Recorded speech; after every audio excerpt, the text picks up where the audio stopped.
போய் மிஷினுக்கு ஆயில் மாற்றுறது எப்படின்னு பார்க்க போகிறோம். ஃபஸ்ட்டு என்ன, காலை இங்கே வச்சுட்டு இந்த மிஷினை அப்படி அந்த குச்சி மாதிரி ஒன்று இருக்குமே அதில் சாய்வாக வச்சுருங்க.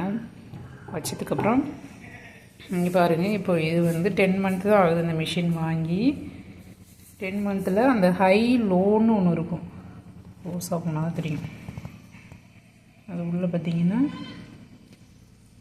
ஹை லோன்னு இருக்குது. இப்போ பார்த்திங்கன்னா ஆயில் ஹைக்கும் லோவுக்கும் இடையில் இருக்குது. இப்போ லோவுக்கு கீழே வந்தால் தான் மெக்கானிக்கலாக மாற்றினா போதும் அப்படின்னு சொல்லுவாங்க. ஆனால் நான் அதிகம் ரன் பண்ணாததுனால மிஷின் ஆயில் கம்மியாகலை, ஆனால் கலர் சேஞ்ச் ஆகிடுச்சு.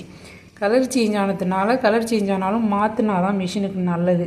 ஆனால் சொல்லுவாங்க வேணாம், லோவுக்கு மேலே தான் இருக்குது, அதனால் மாற்ற வேணாம், கொஞ்ச நாள் போனோன்னே அந்த லோவுக்கு வந்தோன்னே மாற்றிக்கலாம் அப்படிம்பாங்க. ஆனால் நான் இதை மாற்ற தான் போகிறேன். ஏன்னா கலர் ரொம்ப இதாகிடுச்சு, மிஷினுக்கு நல்லதில்லை. அதனால் மாற்றிடலாம். ஆயில் மாற்றுறது எப்படின்னு பார்த்தீங்கன்னா, இந்த ஸ்க்ரூ இருக்குது பாருங்கள்,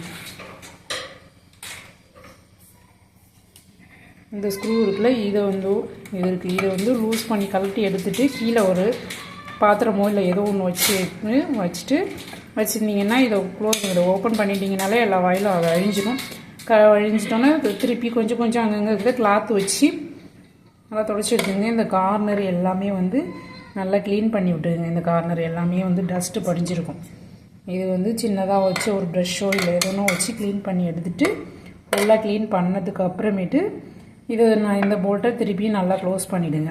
க்ளீன் பண்ணி முடிச்சு க்ளோஸ் பண்ணதுக்கப்புறம் புது ஆயிலை ஊற்றி மிஷினை அப்படியே திருப்பி ரிட்டர்ன் அதே பொசிஷனில் வச்சுட்டிங்கன்னா அவ்வளோதான். ஆயில் மாற்றுறது சிம்பிளான வேலை தான். அதுக்கு முன்னாடி ஃபுல்லாகவே இந்த கார்னர்லாம் பார்த்திங்கன்னா எங்கேயுமே டஸ்ட்டு படிஞ்சது, துணியோட பிசுறு எல்லாமே சின்னதாக இருக்கும். அது எல்லாமே க்ளீன் பண்ணி எடுத்துடுங்க. அது எல்லாம் உள்ளே இருந்து ஆயிலோடு போச்சுன்னா அந்த மிஷினுக்கு தான் ஃபால்ட்டு, சின்னதாக இருந்தால் கூட. அதனால் எல்லாமே க்ளீன் பண்ணுங்கள். இந்த பட்ஸு இந்த மாதிரிலாம் வச்சு கூட நீங்கள் சின்னதாக க்ளீன் பண்ணி எடுத்துக்கலாம். சில பேர் அலட்சியமாக அதெல்லாம் ஒன்றும் இல்லை அப்படின்னு சொல்லிட்டு செய்வாங்க. ஆனால் நம்ம எவ்வளோ கேர் பண்ணி பார்க்குறோமோ அந்தளவுக்கு அந்த மிஷினும் நல்லாயிருக்கும். இந்தமாதிரி கலர் சேஞ்ச் ஆனாலே ஆயில் மாற்றிடணும். அதனால் நான் இப்போ ஆயில் வாங்கலை, சும்மா செக் பண்ண தான் பார்த்தா, அதனால தான் இந்த வீடியோ போடுறேன்.